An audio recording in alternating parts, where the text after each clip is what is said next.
Everyone, welcome to the Daily AI Show live on LinkedIn Live and lots of other places where you can see us and listen to us as we do a roundtable discussion of various topics, one each day, Monday to Friday.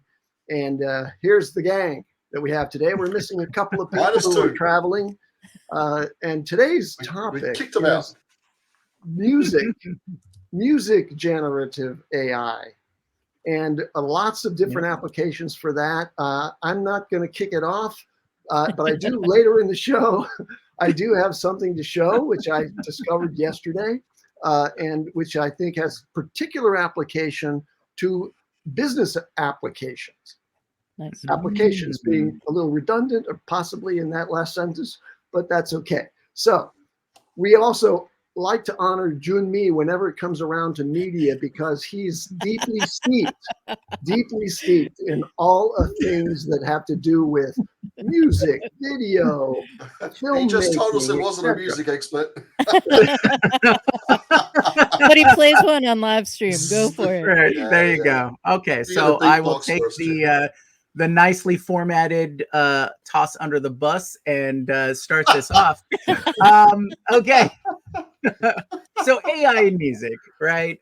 So there's a couple of things that we plan to go over today, but the first one is I figured we will just do a quick highlight of a couple of the bigger tools that are out there, right? So everybody knows about the big splash because of the AI generated music and AI generated voice or replication cloning of Drake and The Weeknd and releasing that song by Ghostwriter 77. So there are tools that can help you do that, or what we'd like to see is people generating their own music, whether that be a text to music type of prompt or using AI empowered tools that will replicate or help generate loops or other kind of music production. So let me go ahead and share a couple of things that I've come across. And the first one I want to go over is Magenta. So let me go ahead and share this real quick.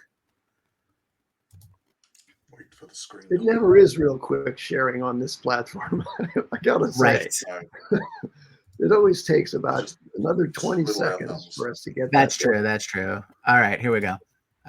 So I'll share Magenta here, and so Magenta is powered by Google's AI, or they're backing it, but essentially, Magenta Studio here is their foray into a lot of AI music generation, and it's supposed to be essentially a plug-in for a much better known tool called Ableton.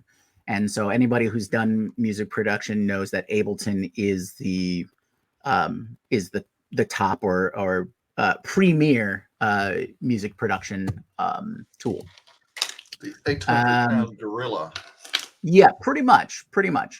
And so they just recently released Magenta Studio 2, which the main difference is that they've really more integrated into the Ableton Max platform, which allows custom manipulation of various tools. So if you've ever heard of compression tools or limiter tools or reverb or EQs and things like that to manipulate sound.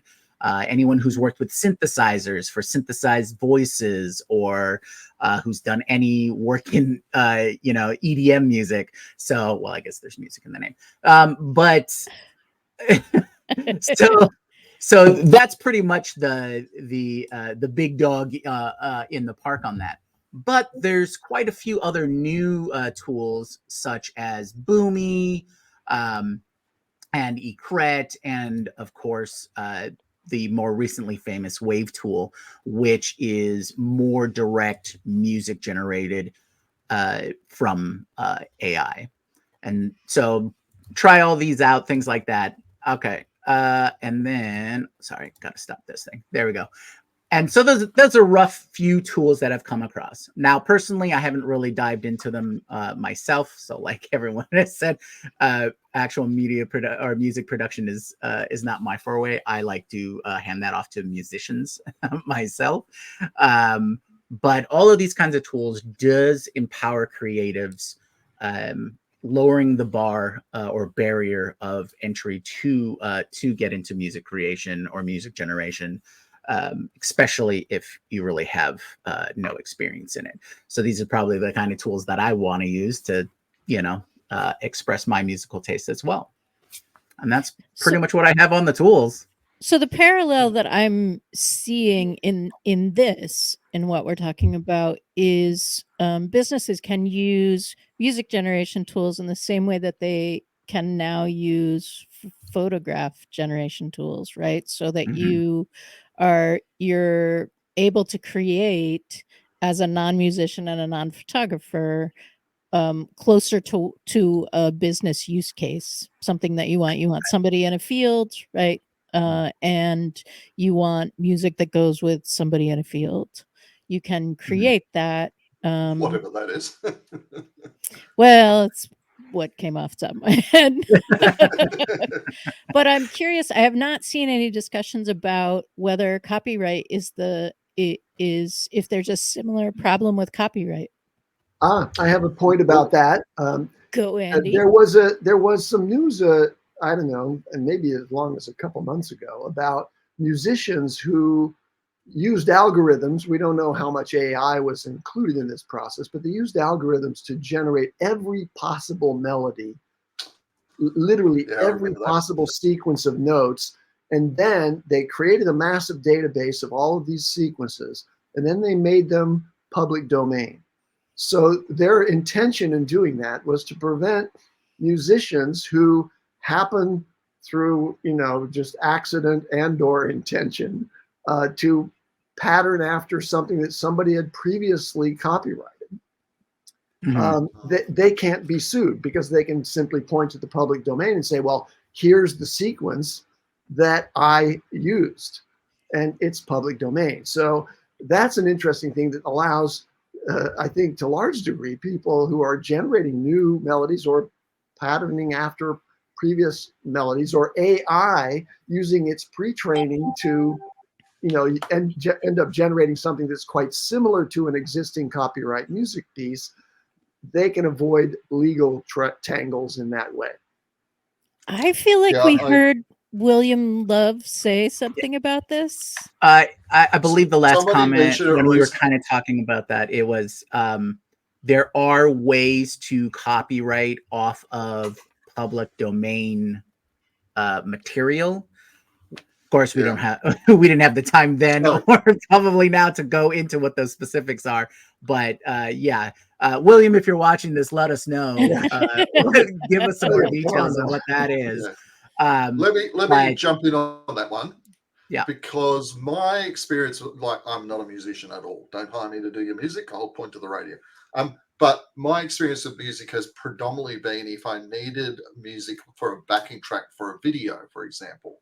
And like most people, you would go to some kind of royalty-free service and buy your music or rent it or whatever. And what I've found has been happening, and this I think maybe ties into the copyright thing, is some music that I've previously purchased and used, actually somebody somewhere else decides to go and register a copyright with it against, say, YouTube. So even though I bought it with the rights to play it, I can't play it, or else YouTube will demonetize my video if I ever get to the point of wanting to do it. So that has been excuse my French, it's been a pain in the ass in a couple of cases. I've had a few videos where literally the music segment just disappears. So it's a pain. So I think this is where the whole AI music generation thing could be a useful tool. But whether we still run across the issue of somebody going, oh, I heard that piece of music, I'm just going to try and claim some kind of rights over it or not, I don't know how that's going to go yet. And that's probably a question for someone like William. Speaking of useful tools, this is a great entree, a segue into the tool that I want to show you. Before I do, though, let me just ask you, Aaron, isn't one of the harder parts of lining up the backing music for one of your videos, isn't it trying to get it to match the cuts that you subsequently make? Right. So if I end up editing, be an issue. That's why I don't put the music in until after I've done all the cuts. Right. Okay. So let me show you quickly this thing that I just saw. I literally just saw it yesterday when we were discussing how to do this thing. Okay. So here's the hard part where I've got to try to find it in my list of tabs. And it always takes at least 20 seconds. We should have some computerized generated music or yeah, here, this is trying to share, some elevator music, waiting music. Oh I did download a couple of samples if you want me to play one. Yeah. Okay, here it is. Okay, it was literally the first one and I skipped it. All right, here we go. Tuning. It's being used by some very large companies, AI music tools to supercharge human creativity and productivity. What it does is it takes pieces of music that you already have. Oh, here we go. And it allows you to generate remixes. It takes stems of music and generates new stems and organizes them so that you can set where the beat drops. And here you can see, like, if you want to do a track to video, it's going to help you match the timing of your cuts. Powerful music tools made for creative companies. Check it out. This is not an advertisement for them, but it seems to me to be the kind of thing that you might want to use if you are creating something in TikTok or for Instagram or whatever, and you want to align your music beautifully with what your video is doing. Yeah, it sounds like it's a music editing tool. Do you know if it's like web-based or there's a plugin for like Premiere or anything video editing and things like that? That's what I'd be most interested in trying it out. If it allows you to edit music, because it sounds like what you're saying is it allows you to edit your music according to your video, right? It does that, but also crescendo, drop down, right.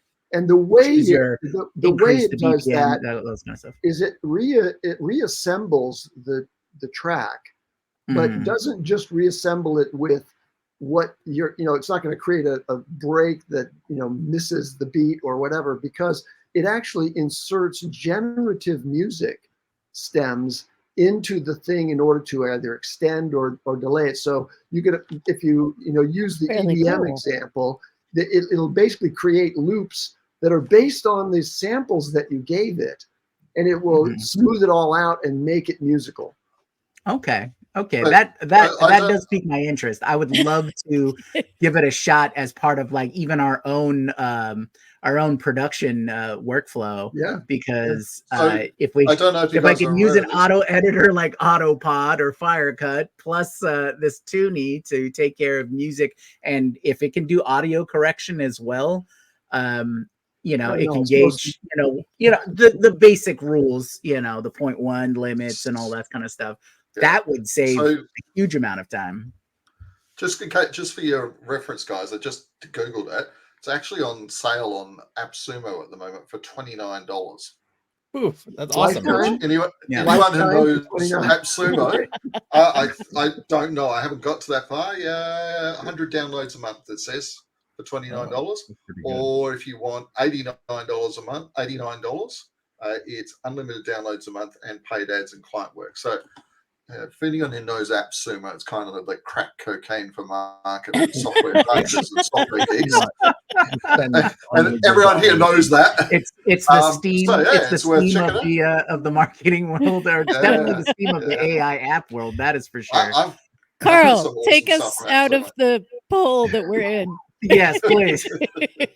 Well, the one thing when we looked at this topic initially, and the first thing that my mind went to was all the fake music, not fake music, the like people taking different artists and creating music from them.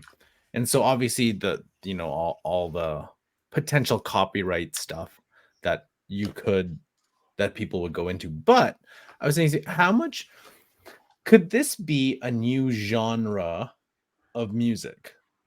Right? Could it be? Could it? Could you see it as AI music? Could you see like a set of artists that are AI music creators? Like, would instead of saying, "Oh, I'm gonna create music in this genre," it's like, no.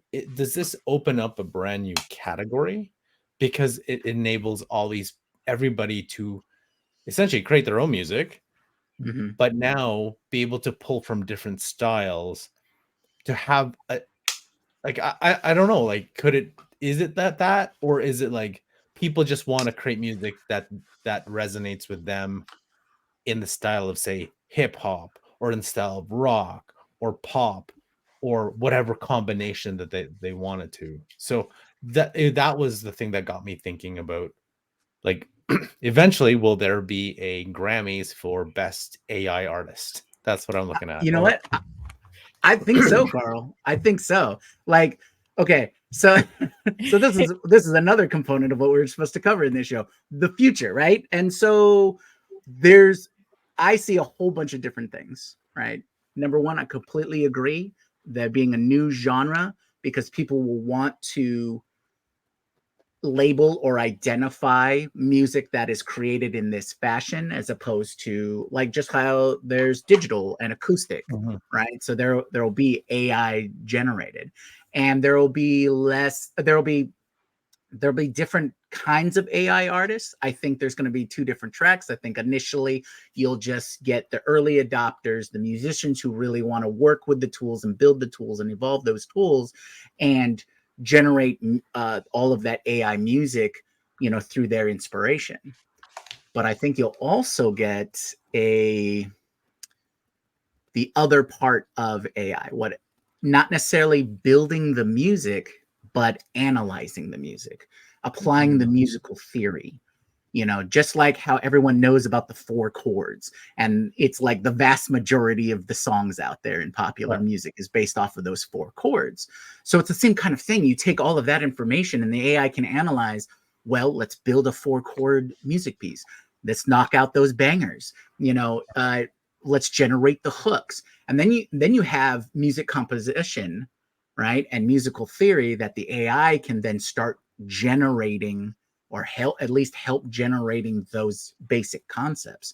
And then you'll have your musicians and your music producers who can take that and put a fine polish on it.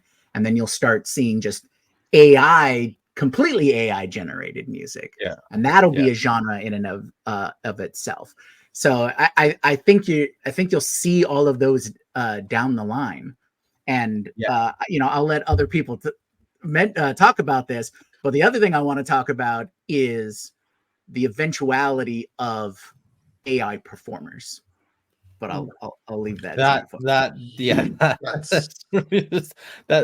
I think so. There's one thing that I've seen, like we all can see it, the enhancement of whatever industry AI touches. So it will enhance the musicians, because now they're able to do even more with to create their music, because they can bring in a lot of different things. I'm not a musician, so I wouldn't know, but working, like seeing all the videos about people working in the studio to get their the records out and their songs out.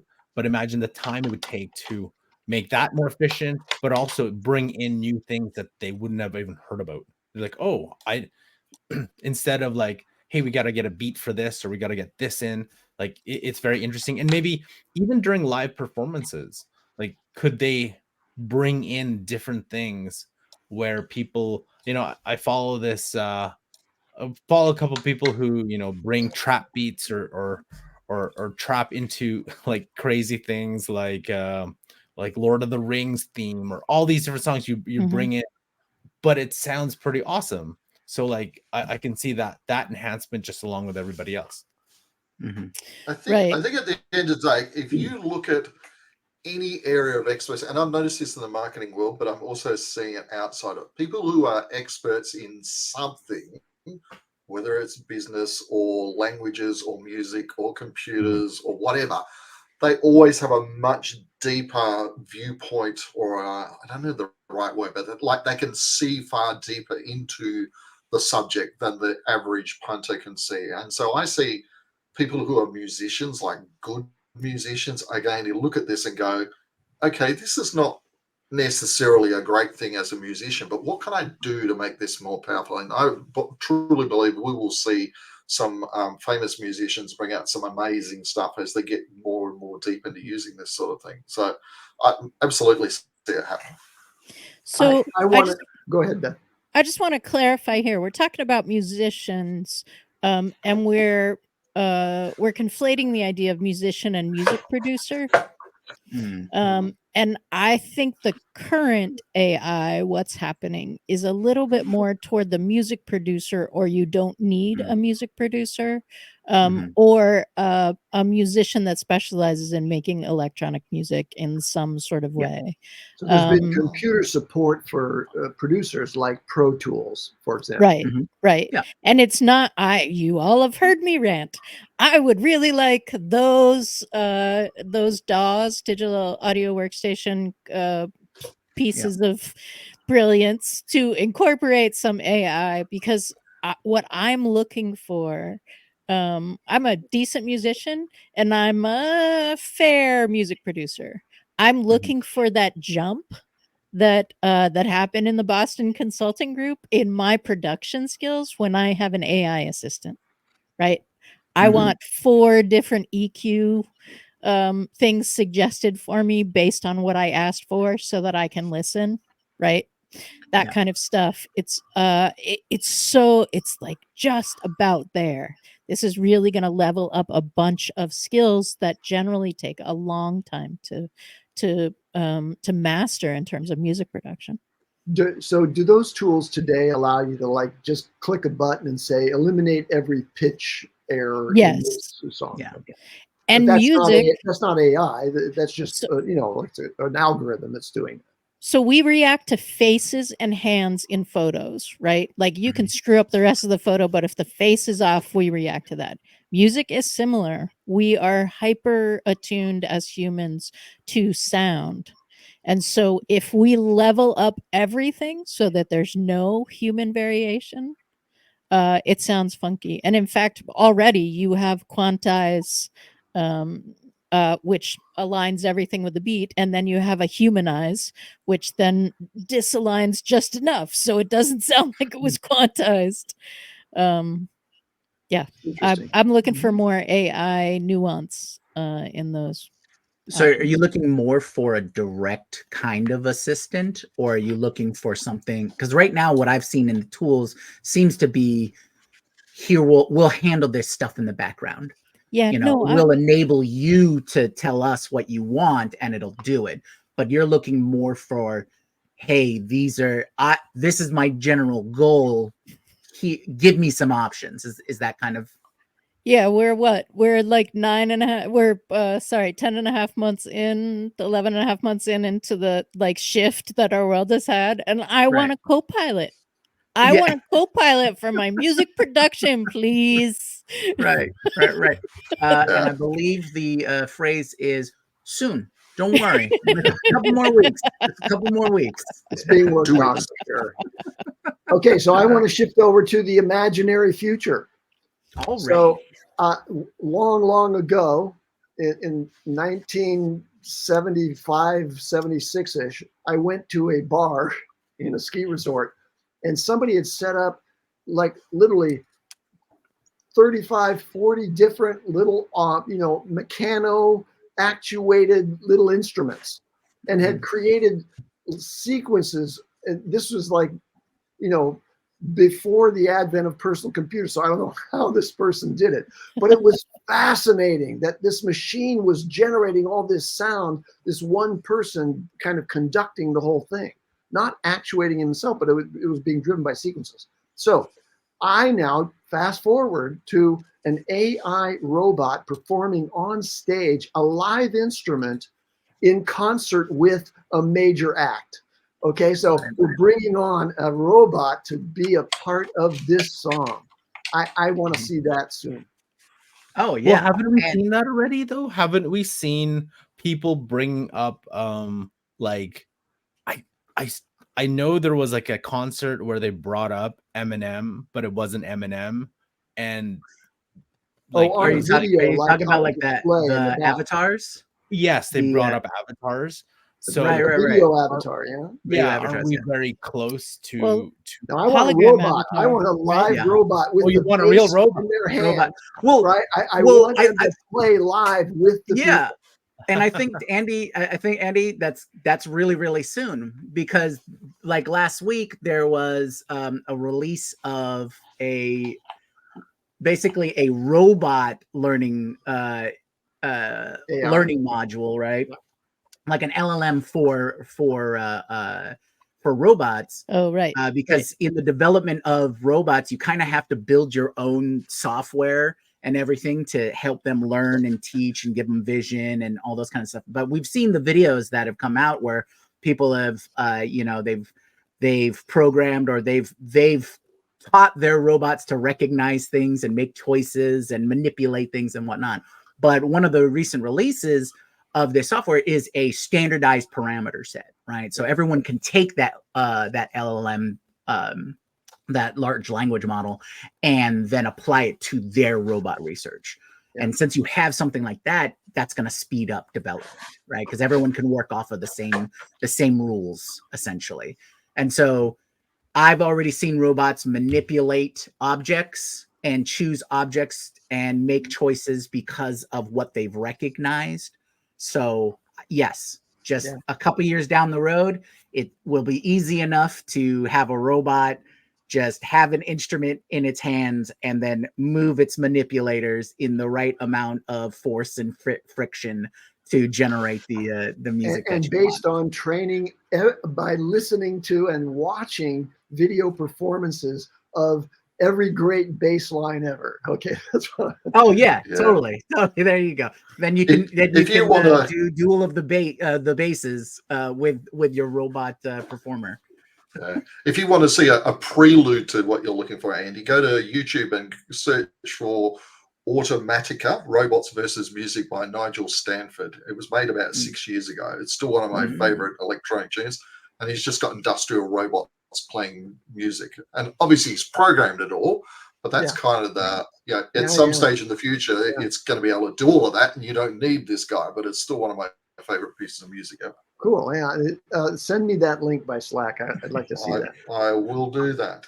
All right. I think this is a great opportunity to go to our TLDR, and we can circle back to how does this apply for our audience, right? So give me one application you think AI and music can help our audience.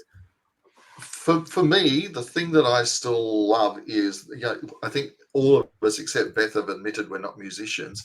I love the idea, just like you can with Midjourney to create art. I love the idea that you can make music with a tool like this. To me, that's a really cool thing. And I think if people are getting started, just stick your toe in the water and play with things for a little while. You'll eventually figure out some good uses for it, I'm sure. Well, my TLDR is there is a one like business application that I've been using it over and over. It's a tool called Epidemic Sound. There's a whole bunch of the music bed and so on, and it's trying to get stock music for your business videos. And I know that's a pretty big thing for a lot of people, whether it's artists or creators, any type of creators that want to get music in. But if you're able to create your own beat, because you're always looking, and sometimes it takes like an hour to find the right music for especially for your creation. So if you can automate that process and say, I'm looking for this, or just generate me this, and then you're actually generating music in like, for example, like I used to generate a lot of for video clients, future bass or old school hip hop, like those kind of things. if you can generate that type of music and maybe feed in, hey, in this format, like you take an artist like that sounds like this, I think that'll save, from an efficiency standpoint, that'll save a lot of time to try to get, and that's a very small, but it's pretty efficient if we can do that. So I agree. That's that I think is the biggest use case for our listeners. And I'm just going to hop a little bit into the future in our relatively near multimodal future. So now you put the video in, and the system that you're asking to generate the music can experience the video, right? Like can understand what the text is, can process it in the way that images are processed. And then it suggests some stuff to you, and you can go back and forth about, like, actually, I'd like a crescendo at this point. I'd like you to come down, take out the trumpets here, but bring them back in. I want a big swell to happen at minute 3:30 or whatever. I think it gets just really exciting. Cool. So my TLDR is you've already been benefiting from machine learning, a subset of AI in all of the music platforms out there like Spotify, Pandora, etc. They're tracking, they're analyzing the music. They look at the patterns in the music and multiple variables around that music. And if you liked something, or you've been listening a lot to this thing, that will be suggested to you. So that kind of recommendation capability of AI is already at play. But now it's becoming democratized, the creation of music. So you may soon be able to, with text prompts, describe something that you want to have happen, and then in an interaction that goes on, refine the music until it's something that's in effect your composition for your personal use, and you can share that. Awesome. Cowboy Robot Polka. Yeah. Boom. Go. Yeah. There we go. I'll only quickly add, I think I agree with everybody. I think those are great applications for now. I think I'll just focus on a part of our audience who wants to invest in or keep an eye on certain fields. And I think live performance is the thing to look at, especially with AI, because you'll be able, because of the power that generative AI and even AI in the back end will enable creatives to really shine. And I think that live performance is going to be back on that uptick, and everybody wants that interaction. So keep an eye on that. So that would be my suggestion. Yep. Agreed. All right. Well, that wraps it today, and happy Aloha Friday to everyone. We had a good time, and we hope you have a great weekend, and come back and see us Monday morning, 10 a.m. Eastern, 7 a.m. on the West Coast here. All right, everybody. Aloha. Have a good weekend, everyone. Happy Friday.